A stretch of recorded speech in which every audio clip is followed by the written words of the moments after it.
একটি নিরেট সিসার গোলকের ব্যাসের দৈর্ঘ্য 14 সেমি। এই গোলকটি গলিয়ে 3.5 সেমি দৈর্ঘ্যের ব্যাসার্ধের কতগুলি নিরেট গোলক তৈরি করা যাবে হিসাব করে লিখি। একটি নিরেট সিসার গোলকের ব্যাসের দৈর্ঘ্য 14 সেমি। ওই গোলকটি গলিয়ে 3.5 সেমি দৈর্ঘ্যের ব্যাসার্ধের কতগুলি নিরেট গোলক তৈরি করা যাবে হিসাব করি। তাহলে একটি নিরেট সিসার গোলকের ব্যাসের দৈর্ঘ্য কত? 14 সেমি। তাহলে নিরেট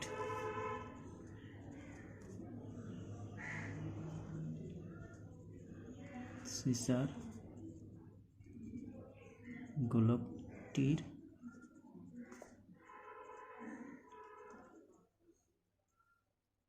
ব্যাসার্ধ কত? সিসার গোলকটির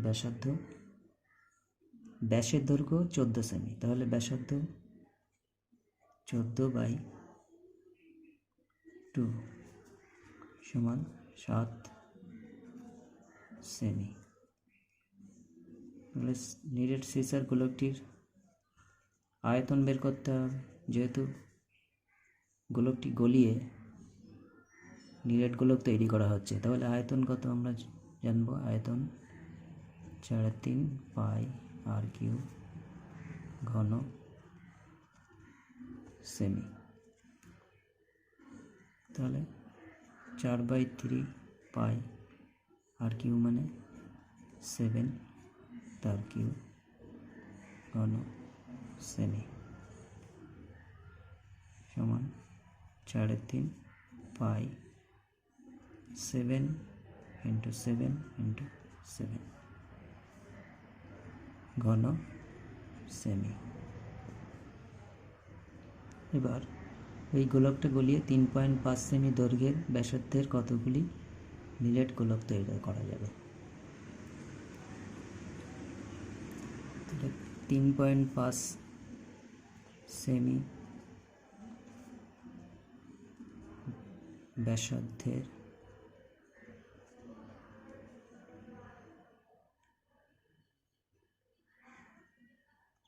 নিরেট গোলকের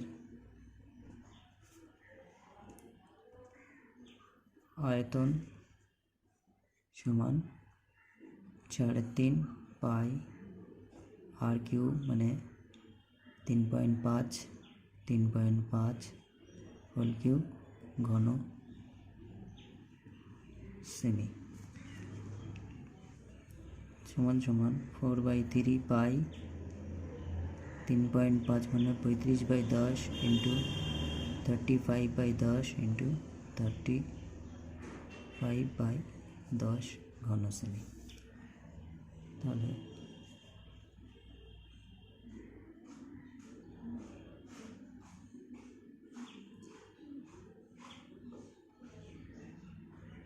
(3.5 সেমি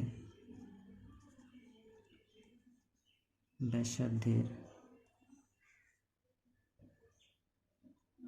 গোলক তৈরি করা যাবে কি করতে হবে? 4/3 পাই 7/7 বাই 4/3 পাই 35/10 × 35/10 × 35/10 সমান 3.5 পাই 3.5 পাই কাটা। তাহলে 7 × 7 × 7 বাই 35 × 35 × 35 × 10 × 10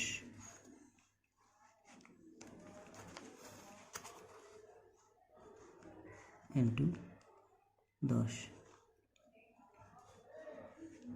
তাহলে 535 535 535 5 দুগুণ 10 5 দুগুণ 10 5 দুগুণ 10 সমান সমান সমান সমান 8টি, 2 দুগুণে 4 দুগুণ 8 সমান 8টি গোলক তৈরি করা যাবে।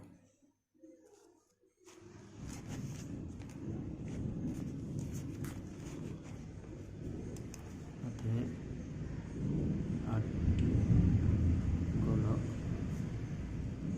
তৈরি করা যাবে। এটা আনসার।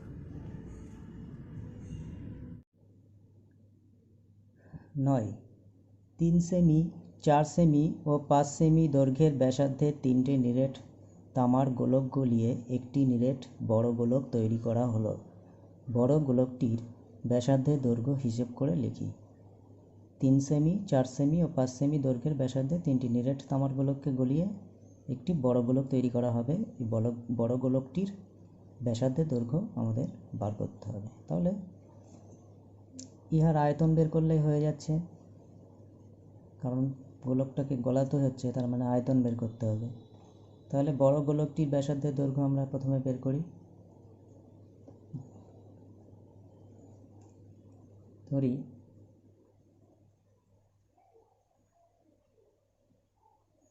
বড় গোলকটির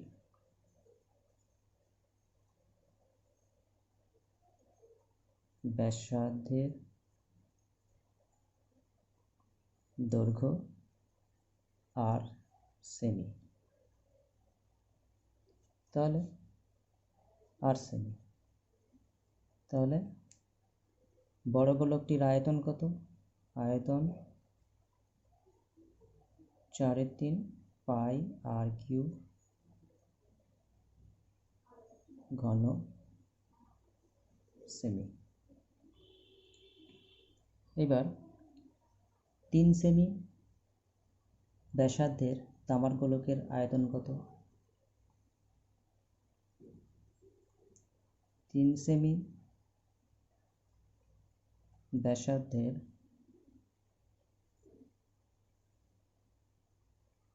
তামার গোলকটির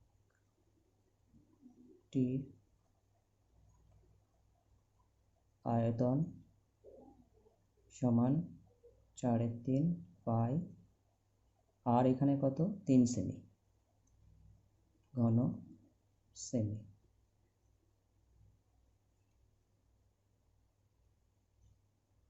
4 সেমি ব্যাসার্ধের তামার গোলকটির আয়তন কত? 4/3 পাই আর 4 তার কিউব ঘন সেমি। 5 সেমি ব্যাসার্ধের তামার গোলকটির আয়তন কত? 4/3 পাই 5 কিউব ঘন সেমি। তাহলে প্রশ্নানুসারে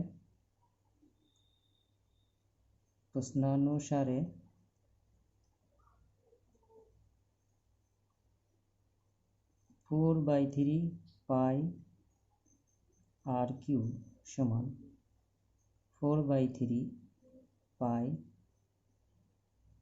3 কিউব প্লাস 4/3 পাই 4 কিউব প্লাস 4/3 পাই 5 কিউব। তাহলে বা 4/3 পাই আর কিউব সমান 4/3 পাই কমন যাচ্ছে, তাহলে 3 cube plus 4 cube plus 5 cube, বা 4/3 পাই কিউব 4/3 পাই, তাহলে আর কিউব সমান সমান 27 প্লাস 64 125, বা আর কিউব সমান কত হচ্ছে 27 64 125 যোগ করলে 216। তাহলে বা আর কিউব সমান সমান 216 মানে 6 কিউব। তাহলে আর ইকুয়াল টু কত? 6। তাহলে কটা গোলক তৈরি করা যায়? ব্যাসার্ধ দৈর্ঘ্য কত? অতএব বড় গোলকটির ব্যাসার্ধ 6 সেমি।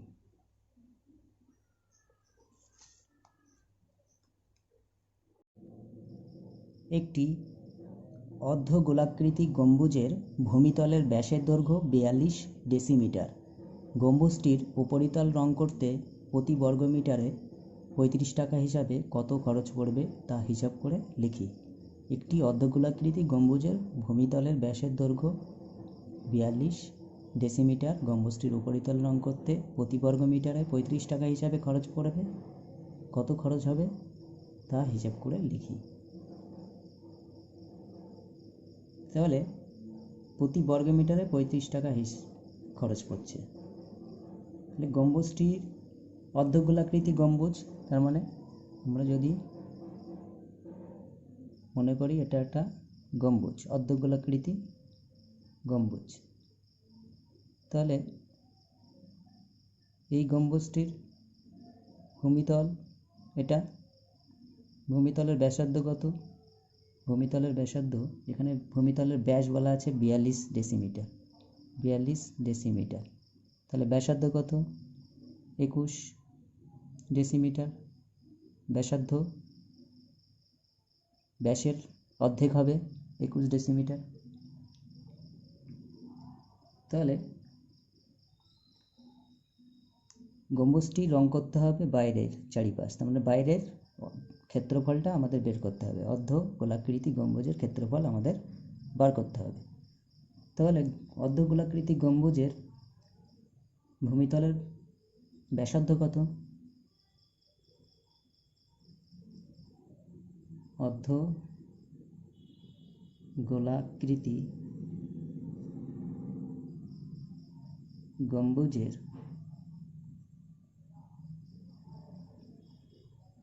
ভূমিতলের ব্যাসার্ধের দৈর্ঘ্য সমান সমান 42 ডেসিমিটার। তার মানে 42/2 হাফ 21 ডেসিমিটার। তার মানে 21 ডেসিমিটার মানে কত? 21 ডেসিমিটার মানে 2.1 মিটার। 2.1 মিটার। মিটারে করে নিলাম কারণ ওখানে প্রতি বর্গমিটারে 35 টাকা করে বলা আছে, বর্গ মিটারে দেওয়া আছে, সেই জন্য আমরা মিটার করে নিলাম। এবার গম্বুজটির, অর্ধগোলাকৃতি গম্বুজটির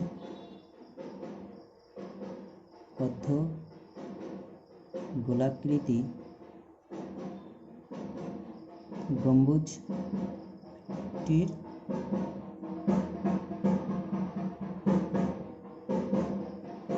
ক্ষেত্রফল,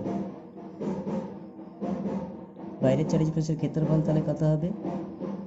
যেহেতু এটা হাফ গম্বুজ মানে অর্ধেক গম্বুজ, তাই অর্ধগোলাকৃতি গম্বুজের গোলাকৃতি গোলকের ক্ষেত্রফল 2πr², তাই গম্বুজটির ক্ষেত্রফল 2πr² বর্গ মিটার। তাহলে 2 ইন্টু পায়ের মান 22/7 ইন্টু আর কত এখানে 2.1 তার স্কোয়ার সমান সমান 2 ইন্টু 22/7 ইন্টু 21/10, পয়েন্ট তুলে নিলে আমাদের কত হবে? নিচে 10 হবে, তাহলে 21/10 বর্গ মিটার। তাহলে প্রতি বর্গ মিটারের কত টাকা খরচ হচ্ছে? তাহলে 1 বর্গ মিটারে খরচ হয় 35 টাকা।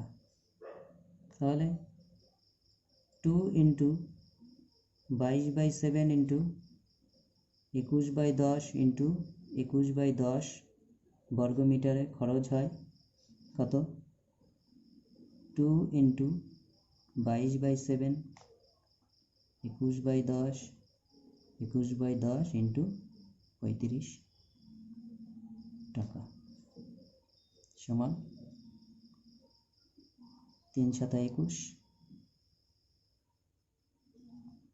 5 × 2 = 10 5 × 7 = 35 2 × 2 5 × 2 = 10 তাহলে কত হচ্ছে?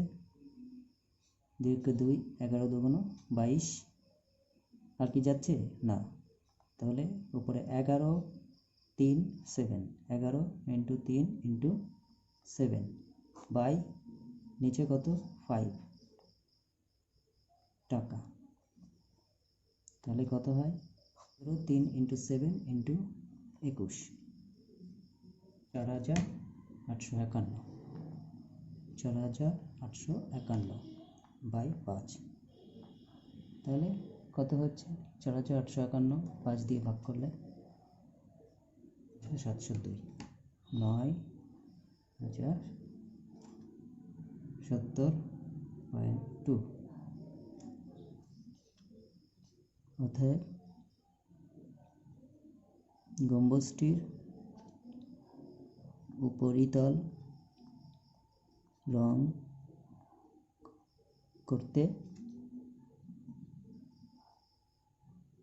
970 টাকা 20 পয়সা খরচ হবে।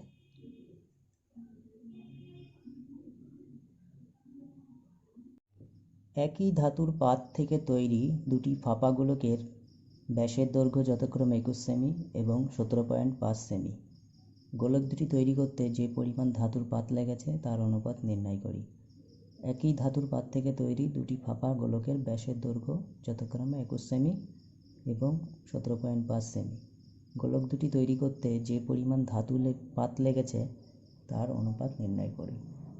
তাহলে এখানে ধাতুর পাত বলা হচ্ছে, তাহলে এখানে আমাদের কি বের করতে হবে? গোলকের ক্ষেত্রফলটা বের করতে হবে। তাহলে প্রথম গোলকের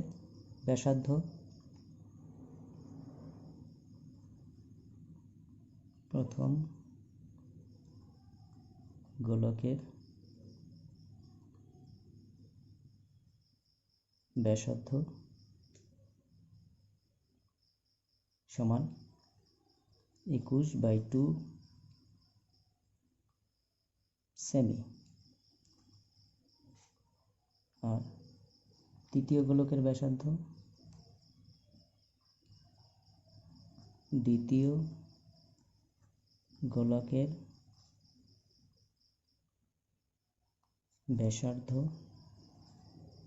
সমান 17.5/2 সেমি। তাহলে প্রথম গোলকের সমগ্র তলের ক্ষেত্রফল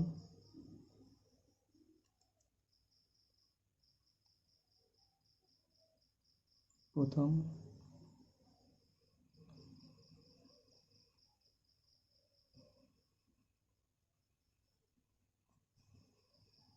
গোলকের সমগ্র তলের ক্ষেত্রফল বাই দ্বিতীয় গোলকের সমগ্র তলের ক্ষেত্রফল সমান কি হবে 4πr², 21/2 তার স্কয়ার 4π 17.5/2 তার স্কয়ার সমান 4π 4π কাটা 21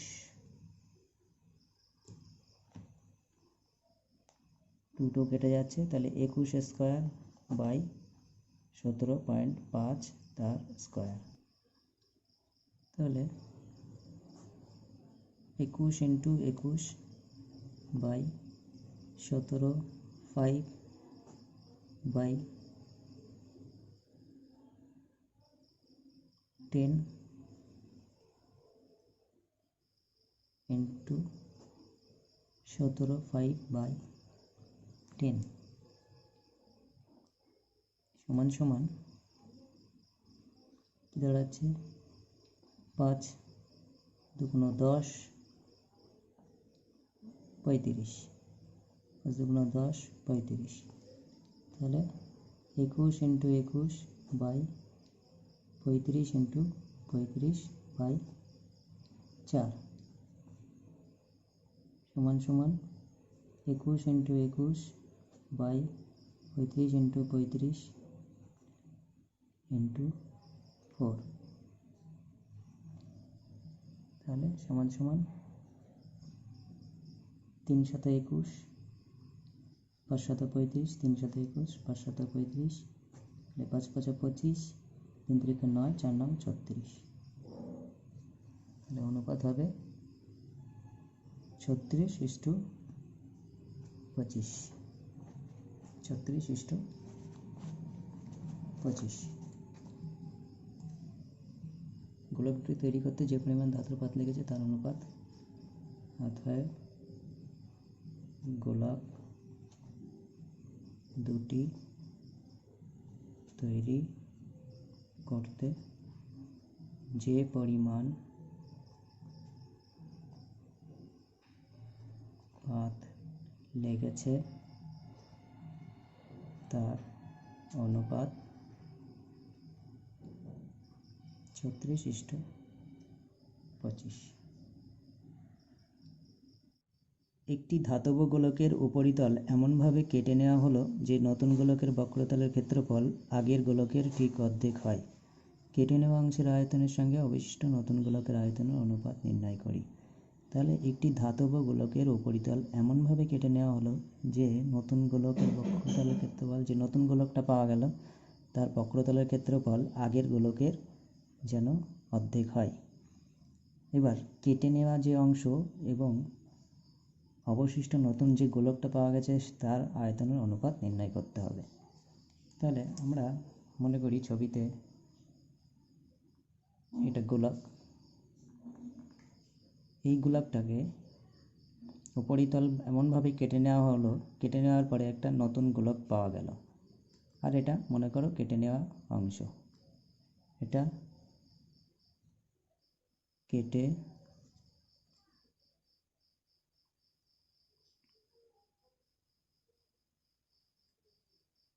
নেওয়া অংশ, কেটে নেওয়া অংশ। আর এটা নতুন গোলক। তাহলে এই গোলকটাকে কেটে নেওয়ার পরে এই নতুন গোলক পাওয়া গেল, আর বাকি অংশ কেটে নেওয়ার যে বাকি অংশটা ছিল সেটা এই যে। তাহলে এই গোলকটার ক্ষেত্রফল কত? 4, বক্রতলের ক্ষেত্রফল 4 পাই আর স্কয়ার, আর এটার বক্রতল ক্ষেত্রফল হবে বলা আছে এর অর্ধেক, তাহলে এটা 2 পাই আর স্কয়ার, এটা 2 পাই আর স্কয়ার। তাহলে গোলকটির বক্রতলের ক্ষেত্রফল কত?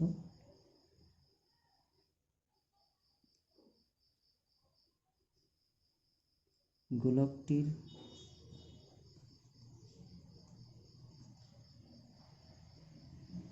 বক্রতলের ক্ষেত্রফল সমান সমান 4 পাই আর স্কয়ার। তাহলে আয়তন 4/3 পাই আর কিউ, এটা বর্গ একক, এটা ঘন একক।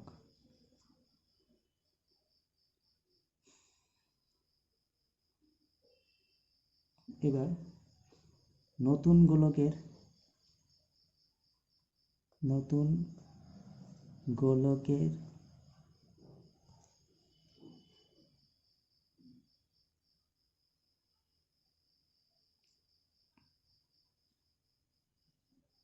বক্রতলের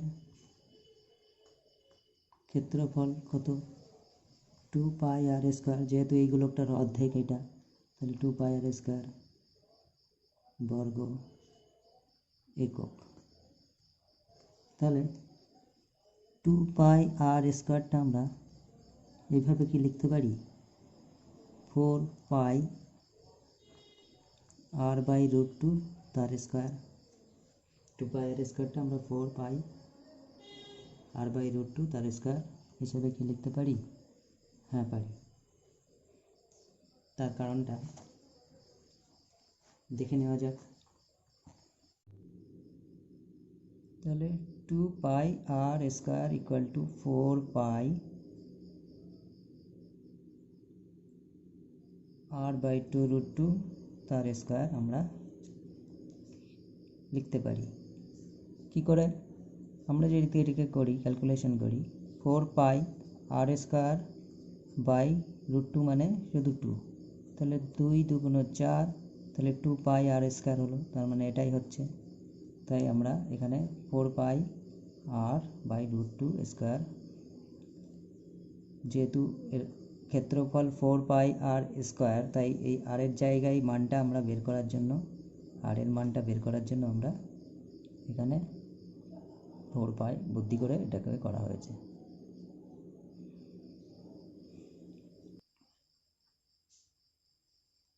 তাহলে নতুন গোলকের ব্যাসার্ধ কত? নতুন গোলকের ব্যাসার্ধ কত হচ্ছে? নতুন গোলকের ব্যাসার্ধ 4πr²। ব্যাসার্ধ এটা, ব্যাসার্ধ r/√2 একক। তাহলে নতুন গোলকের আয়তন কত?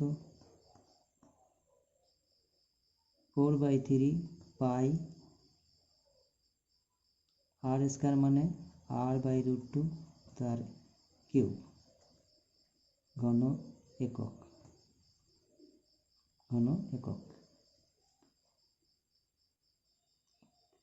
সমান সমান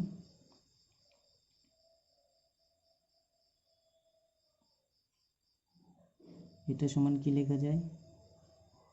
4/3πr³/2√2 ঘন একক। তাহলে নতুন গোলকের আয়তন আমরা পেয়ে গেলাম। আর পুরনো যে গোলকটি, ওর আয়তন আমরা আগেই লিখেছি 3/4πr³। আর নতুন গোলকের আয়তন আমরা ব্যাসার্ধ বের করেছি। ব্যাসার্ধ এটা থেকে আমরা এটা লিখতে পারি। এটা থেকে লেখার পরে আমরা এইটাকে ব্যাসার্ধ হিসেবে ধরছি 4r/√2 একক। ব্যাসার্ধ থেকে আমরা নতুন গোলকের আয়তন বের করলাম। এবার কেটে নেওয়া অংশের আয়তন তাহলে কত হবে? কেটে নেওয়া অংশের আয়তনটা আমরা পাবো এই গোলকের আয়তনের থেকে এই গোলকের আয়তনটা যদি আমরা বাদ দিই, তাহলে আমরা কেটে নেওয়া অংশের আয়তনটা আমরা পাবো। তাহলে কেটে নেওয়া অংশের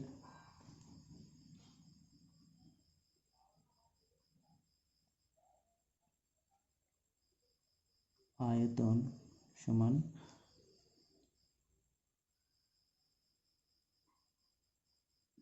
4/3πr³ মাইনাস 4/3πr³/2√2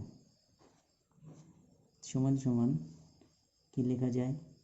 4/3π কমন নিলে 4/3π আর কিউ কমন নিচ্ছি আমরা, তাহলে পড়ে থাকে 1 মাইনাস 1/2√2 ঘন একক। তাহলে কেটে নেওয়া অংশের আয়তন 4/3 পাই আর কিউ 1 মাইনাস 1/2√3 ঘন একক। এবার নতুন গোলক কেটে নেওয়া অংশের আয়তন আর অবশিষ্ট নতুন গোলকের আয়তনের অনুপাত কত? তাহলে কেটে নেওয়া অংশের আয়তন ও অবশিষ্ট নতুন গোলকের আয়তনের অনুপাত কত? কেটে নেওয়া অংশের আয়তন কত? কেটে নেওয়া অংশের আয়তন 4/3 সমান সমান 4/3 pi r cube into 1 minus 1/2√2। আর ওটা কত? এটা হচ্ছে 4/3 pi r cube two root 2, 4/3 pi r cube by 2√2। তাহলে কি দাঁড়াচ্ছে?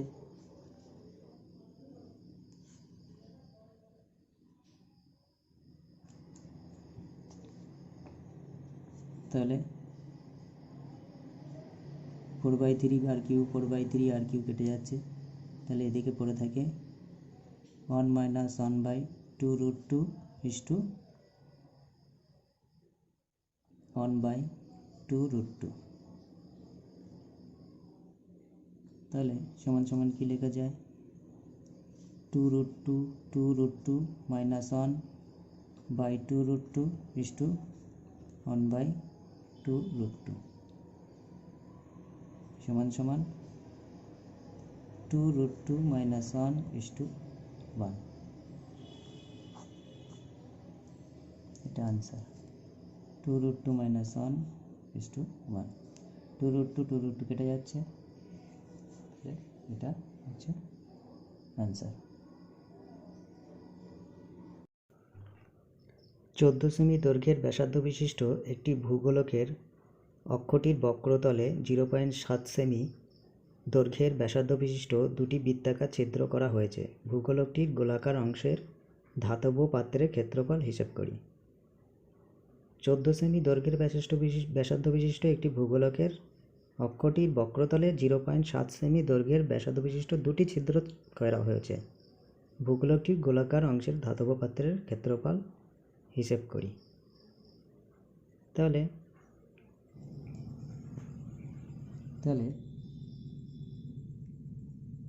একটা ভূগোলক যেটার ব্যাসার্ধ 14 সেমি, এটার ব্যাসার্ধ 14 সেমি, এই ভূগোলকের অক্ষটি বক্রতলে দুটি বৃত্তাকার ছিদ্র করা হয়েছে।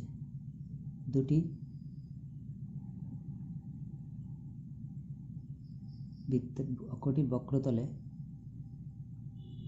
দুটি বৃত্তাকার ছিদ্র করা হয়েছে। ওই ছিদ্র দৈর্ঘ্যের ব্যাসার্ধ হচ্ছে 0.7 সেমি, এগুলোর ব্যাসার্ধ 0.7 সেমি। আর ভূগোলকটির ব্যাসার্ধ কত? 14 সেমি। এবার ভূগোলকটির গোলাকার অংশের ধাতব পাত্রের ক্ষেত্রফল হিসাব। এই ছিদ্র বাদে ভূগোলকটির গোলাকার অংশের ধাতব পাত্রের ক্ষেত্রফল বের করতে হবে। তাহলে এই গোলকটার বক্রতলের ক্ষেত্রফল আমরা বের করে এই দুটো গোলকের ক্ষেত্রফল আমরা বের করব। এই দুটো গোলকের ক্ষেত্রফল বের করে আমরা এই গোলকটা থেকে এই দুটো ছিদ্র বাদ দেব, তাহলে আমাদের বেরিয়ে যাবে উত্তর। চলে 14 সেমি দৈর্ঘ্যের ব্যাসার্ধ বিশিষ্ট ভূগোলকের সমগ্র তলের ক্ষেত্রফল কত? 14 সেমি ব্যাসার্ধ বিশিষ্ট ভূগোলকের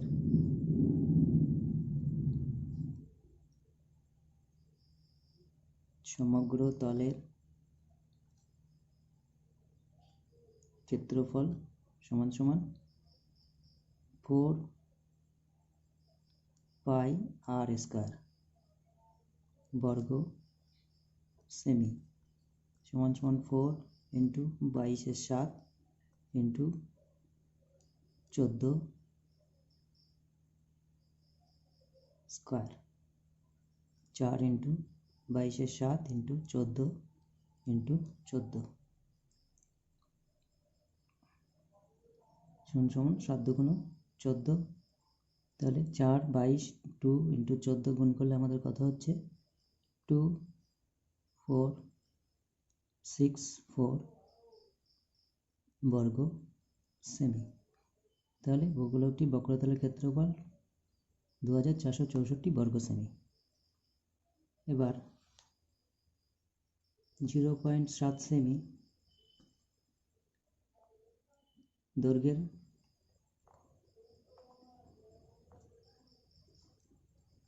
ব্যাসার্ধ বিশিষ্ট দুটি বৃত্তাকার চাকতির ক্ষেত্রফল তাহলে কত হচ্ছে 2 ইন্টু পাই আর স্কয়ার মানে 0.7 তার স্কয়ার 0.7 তার স্কয়ার।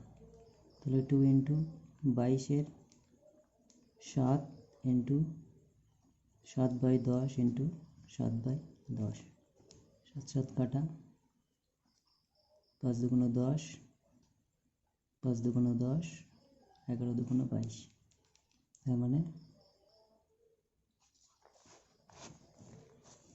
কত হচ্ছে গুণ করলে 11 7 77/25 সমান সমান 3.08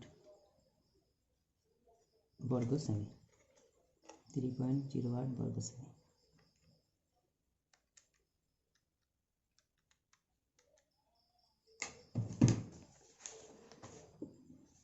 এবার ভূগোলকটির গোলাকার অংশের ধাতব পাত্রের ক্ষেত্রফল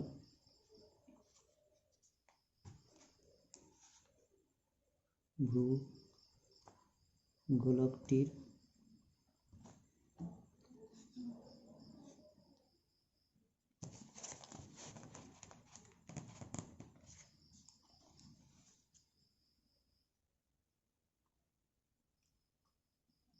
গোলাকার অংশের ধাতব পাত্রের ক্ষেত্রফল সমান সমান কত হচ্ছে 2464 মাইনাস 3.08 সমান সমান 2460.92 বর্গ সেমি। 8 সেমি দৈর্ঘ্যের ব্যাসার্ধের একটি নিরেট লোহার গোলককে গলিয়ে 1 সেমি দৈর্ঘ্যের ব্যাসার্ধের কয়টি নিরেট গুলি তৈরি করা যাবে? খুবই সহজ অঙ্ক। তাহলে কি করব আমরা প্রথমে 8 সেমি দৈর্ঘ্যের ব্যাসার্ধের নিরেট গোলকের আয়তন বের করব, তারপরে 1 সেমি ব্যাসার্ধ বিশিষ্ট নিরেট গুলির আয়তন বের করব। এবার 8 সেমি দৈর্ঘ্যের ব্যাসার্ধের নিরেট লোহার গোলকের আয়তনের সঙ্গে 1 সেমি দৈর্ঘ্যের ব্যাসার্ধের নিরেট গুলির আয়তন ভাগ করলে আমাদের উত্তর বেরিয়ে যাবে। তাহলে 8 সেমি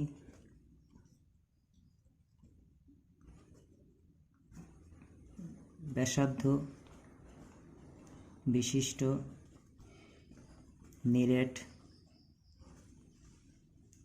গোলকের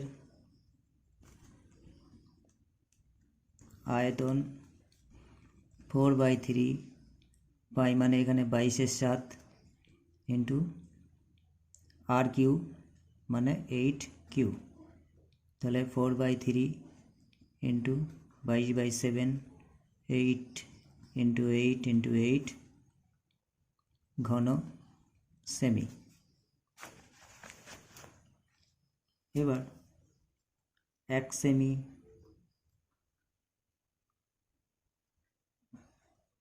ব্যাসার্ধ বিশিষ্ট নিরেট গুলির আয়তন কত হবে? 4/3 পাই মানে 22/7 ইন্টু আর কিউ ঘন সেমি সমান 4/3 ইন্টু 22/7 ইন্টু 1 ইন্টু 1 ইন্টু 1। তাহলে নিরেট গোলক তৈরি করা যাবে কতগুলি? নিরেট গুলি তৈরি করা যাবে 4/3 ইন্টু 22/7 ইন্টু 8 ইন্টু 8 ইন্টু 8, তাহলে 4/3 22/7 ইন্টু 1 ইন্টু 1 ইন্টু 1, 4/3 কাটা, 22/7 কাটা, তাহলে 8 8 64, 8 64 64 ইন্টু 8 512, 512টি অ্যান্সার।